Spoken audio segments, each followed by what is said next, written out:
Le gouvernement se préoccupe de la santé des populations et plus particulièrement celle des élèves et étudiants par ces temps de vacances scolaires.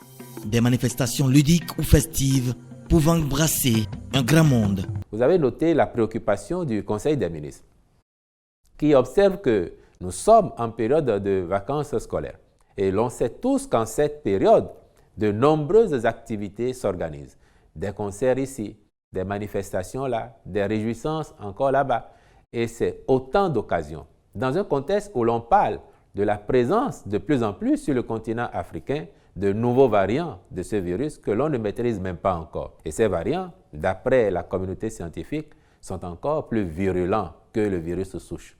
L'ambition du gouvernement, c'est de protéger au mieux les populations béninoises, faire en sorte que nous n'en arrivions pas à une démultiplication des cas et encore moins des cas graves. Voilà pourquoi nous sommes tous encouragés à nous porter vers les centres de vaccination pour recevoir nos doses. Suivant le choix que vous aurez fait, vous aurez à observer quelques semaines d'écart entre la première et la deuxième dose. Et il faut vraiment que tous les organisateurs de manifestations, de spectacles, comme le Conseil le recommande, sensibilisent de plus en plus les cibles auxquelles sont destinées leurs activités ludiques ou festives ou récréatives, comme vous voulez. Et chacun de nous qui aura fait cette formalité de se vacciner sera également un bel agent dédié à la sensibilisation des autres qui ne l'ont pas encore fait, parce que, in fine, il s'agit de notre sécurité sanitaire à nous tous. Autre aspect, objet de ce point de presse, les violences faites aux femmes, désormais dans le viseur du gouvernement. Il est donc utile de voir qu'il y a une nouvelle ambition dans le sens de la protection et de la promotion de la femme béninoise. Protection contre les faits, les actes que vous avez évoqués et qui généralement s'analysent en violence sur les femmes et les filles. L'Institut va disposer d'une cellule d'écoute permanente qui va recueillir les plaintes des femmes et des travailleurs ou des travailleuses dans nos ministères que vous évoquez, dans l'administration publique, dans l'administration privée.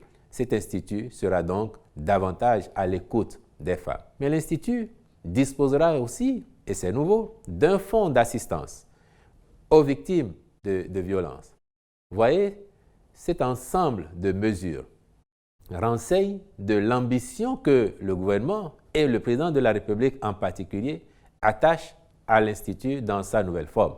Il veut que ce soit un institut actif au quotidien qui veille à écouter effectivement les plaintes des femmes et aussi à les orienter. Et pour ce faire, l'Institut, c'est une nouveauté, dispose, vous l'avez noté, du droit d'ester en justice, mais aussi du droit de se porter partie civile. C'est une dimension nouvelle qui vise donc à montrer à l'opinion, à montrer à la femme béninoise qu'il ne s'agit pas, dans cette forme-là, d'un organisme juste pour gagner le décor. Non, l'Institut sera donc très actif, va décider directement de les porter devant la justice ou parfois de se porter partie civile.